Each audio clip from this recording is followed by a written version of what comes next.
ನಮಸ್ಕಾರ ಸ್ನೇಹಿತರೆ. ಆರ್ಸಿಬಿ ವಿರುದ್ಧ ಸೋತ ಡೆಲ್ಲಿ ಐಪಿಎಲ್ನಿಂದ ಹೊರಬಿದ್ದ ಬಳಿಕ ಅತ್ತರು ರಿಷಬ್ ಪಂತ್ ಬಳಿಕ ಮಾಡಿದರು ದೊಡ್ಡ ಘೋಷಣೆ.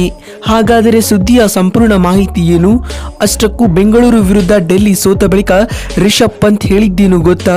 ಹೀಗೆ ಇದರೆಲ್ಲದರ ಬಗ್ಗೆ ಇವತ್ತಿನ ಈ ಒಂದು ವಿಡಿಯೋದಲ್ಲಿ ತಿಳಿಸ್ಕೊಡ್ತಾ ಹೋಗ್ತೀನಿ. ಹೀಗಾಗಿ ದಯವಿಟ್ಟು ಈ ವಿಡಿಯೋವನ್ನು ಕೊನೆವರೆಗೂ ನೋಡಿ ಸ್ನೇಹಿತರೆ. ಆದರೆ ಅದಕ್ಕಿಂತಲೂ ಮುನ್ನ ನೀವು ಕೂಡ ಆರ್ಸಿಬಿ ತಂಡದ ಅಪ್ಪಟ ಅಭಿಮಾನಿಗಳಾಗಿದ್ದರೆ ತಪ್ಪದೆ ಈ ಕೂಡಲೇ ಈ ವಿಡಿಯೋಗೊಂದು ಲೈಕ್ ಮಾಡಿ. ಹೌದು ಸ್ನೇಹಿತರೆ, ಚಿನ್ನಸ್ವಾಮಿ ಅಂಗಳದಲ್ಲಿ ನಡೆದ ಟಾಟಾ ಐಪಿಎಲ್ 2024ರ 62ನೇ ಪಂದ್ಯದಲ್ಲಿ ಡೆಲ್ಲಿ ಕ್ಯಾಪಿಟಲ್ಸ್ ತಂಡವು ಆರ್ಸಿಬಿ ವಿರುದ್ಧ 47 ರನ್ಗಳ ಹೀನಾಯ ಸೋಲು ದಾಖಲಿಸಿದೆ. ಅಲ್ಲದೆ ಈ ಸೋಲಿನೊಂದಿಗೆ ಡೆಲ್ಲಿ ತಂಡವು ಐಪಿಎಲ್ 2024ರ ಪ್ಲೇ ಆಫ್ ರೇಸ್ನಿಂದಲೂ ಕೂಡ ಅಧಿಕೃತವಾಗಿ ಹೊರಬಿದ್ದಿದೆ. ಹೌದು, ಚಿನ್ನಸ್ವಾಮಿ ಅಂಗಳದಲ್ಲಿ ನಡೆದ ಈ ಒಂದು ಪಂದ್ಯದಲ್ಲಿ ಟಾಸ್ ಗೆದ್ದಂತಹ ಡೆಲ್ಲಿ ಕ್ಯಾಪಿಟಲ್ಸ್ ತಂಡದ ನಾಯಕ ಅಕ್ಷರ್ ಪಟೇಲ್ ಅವರು ಮೊದಲು ಬೌಲಿಂಗ್ ಮಾಡುವ ಆಯ್ಕೆಯನ್ನು ಆಯ್ದುಕೊಳ್ಳುತ್ತಾರೆ. ಅದರಂತೆ ಮೊದಲು ಬ್ಯಾಟಿಂಗ್ ಮಾಡಿದ ಆರ್ಸಿಬಿ ತಂಡವು ನಿಗದಿತ 20 ಓವರ್ಗಳಲ್ಲಿ ಕೇವಲ 187 ರನ್ ಕಲೆ ಹಾಕಿ 9 ವಿಕೆಟ್ ಕಳೆದುಕೊಂಡಿತ್ತು. ತಂಡದ ಪರ ವಿಲ್ ಜಾಕ್ಸ್ ಅವರು 29 ಎಸೆತಗಳಿಂದ 41 ರನ್ ಬಾರಿಸಿ ಮಿಂಚಿದರೆ ರಜತ್ ಪಾಟಿದಾರ್ ಅವರು 52 ರನ್ ಬಾರಿಸಿ ಆಕರ್ಷಕ ಅರ್ಧಶತಕದ ಇನ್ನಿಂಗ್ಸ್ ಆಡಿದರು. ನಂತರ ಕೊನೆಯಲ್ಲಿ ಬಂದ ಕ್ಯಾಮರನ್ ಗ್ರೀನ್ ಅವರು 32 ರನ್ಗಳ ಅದ್ಭುತ ಕೊಡುಗೆ ನೀಡಿ ತಂಡದ ಮೊತ್ತವನ್ನು 187ಕ್ಕೆ ತಂದು ನಿಲ್ಲಿಸಿದರು.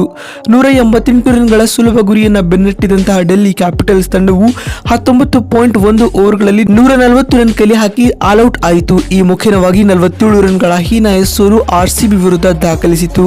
ಡೆಲ್ಲಿ ತಂಡದ ಪರ ಅಕ್ಷರ್ ಪಟೇಲ್ ಅವರು 39 ಎಸೆತಗಳಿಂದ 57 ರನ್ ಬಾರಿಸಿದ್ದೇ ಹೈಯೆಸ್ಟ್ ಸ್ಕೋರ್ ಎನಿಸಿಕೊಂಡಿತು ಸ್ನೇಹಿತರೆ. ಇದರೊಂದಿಗೆ ಆರ್ಸಿಬಿ ವಿರುದ್ಧ 47 ರನ್ಗಳ ಹೀನಾಯ ಸೋಲು ದಾಖಲಿಸುವ ಮೂಲಕ ಐಪಿಎಲ್ನ ಪ್ಲೇ ಆಫ್ ರೇಸ್ನಿಂದಲೂ ಕೂಡ ಡೆಲ್ಲಿ ತಂಡ ಹೊರಬಿದ್ದಿದೆ. ಇದೀಗ ಆರ್ಸಿಬಿ ವಿರುದ್ಧ ಡೆಲ್ಲಿ ಸೋತ ಬಳಿಕ ಮಾತನಾಡಿರುವ ರಿಷಬ್ ಪಂತ್ ರವರು ಭಾವುಕರಾಗುವ ಮೂಲಕ ಈ ರೀತಿಯಾಗಿ ಹೇಳಿದ್ದಾರೆ. ನಮ್ಮ ತಂಡದ ಈ ಸೋಲು ಐಪಿಎಲ್ನ ಪ್ಲೇ ಆಫ್ ಮೇಲೆ ಭಾರಿ ಪ್ರಭಾವವನ್ನ ಬೀರಿದೆ. ನಾವು ಇಲ್ಲಿಂದ ಪ್ಲೇ ಆಫ್ಗೆ ತಲುಪುವುದು ತುಂಬಾ ಕಷ್ಟ.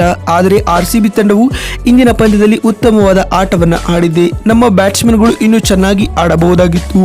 ಬ್ಯಾಟಿಂಗ್ ವೈಫಲ್ಯವೇ ತಂಡದ ಸೋಲಿಗೆ ಪ್ರಮುಖ ಕಾರಣವಾಯಿತು ಎಂದು ರಿಷಬ್ ಪಂತ್ ಹೇಳಿದ್ದಾರೆ. ಮತ್ತು ಮಾತು ಮುಂದುವರಿಸಿದ ಪಂತ್ ರವರು ರಜತ್ ಪಾಟಿದಾರ್ ಹಾಗೂ ವಿಲ್ ಜಾಕ್ಸ್ ರವರು ಇಂದಿನ ಪಂದ್ಯದಲ್ಲಿ ಉತ್ತಮವಾದ ಆಟವನ್ನ ಆಡಿದ್ದಾರೆ.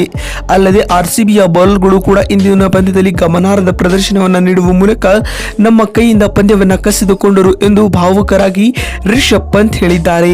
ನೋಡಿದ್ರಲ್ಲ ಸ್ನೇಹಿತರೆ, ಆರ್ಸಿಬಿ ವಿರುದ್ಧ ಡೆಲ್ಲಿ ಸೋತ ಬಳಿಕ ರಿಷಬ್ ಪಂತ್ ಹೇಳಿದ್ದೇನು ಅಂತ ತಿಳಿಸಿಕೊಡುವ ನಮ್ಮ ಈ ಪ್ರಯತ್ನ ನಿಮಗೆ ಇಷ್ಟವಾಗಿದ್ದಲ್ಲಿ ತಪ್ಪದೆ ಈ ಕೂಡಲೇ ಈ ವಿಡಿಯೋಗೊಂದು ಲೈಕ್ ಮಾಡಿ. ವಿಡಿಯೋವನ್ನ ಇಲ್ಲಿವರೆಗೂ ನೋಡಿದ್ದಕ್ಕಾಗಿ ಧನ್ಯವಾದಗಳು. ಮತ್ತೊಂದು ವಿಡಿಯೋದಲ್ಲಿ ಸಿಗ್ತೀನಿ. ಅಲ್ಲಿವರೆಗೂ ನಮಸ್ಕಾರ, ಧನ್ಯವಾದಗಳು ಸ್ನೇಹಿತರೆ.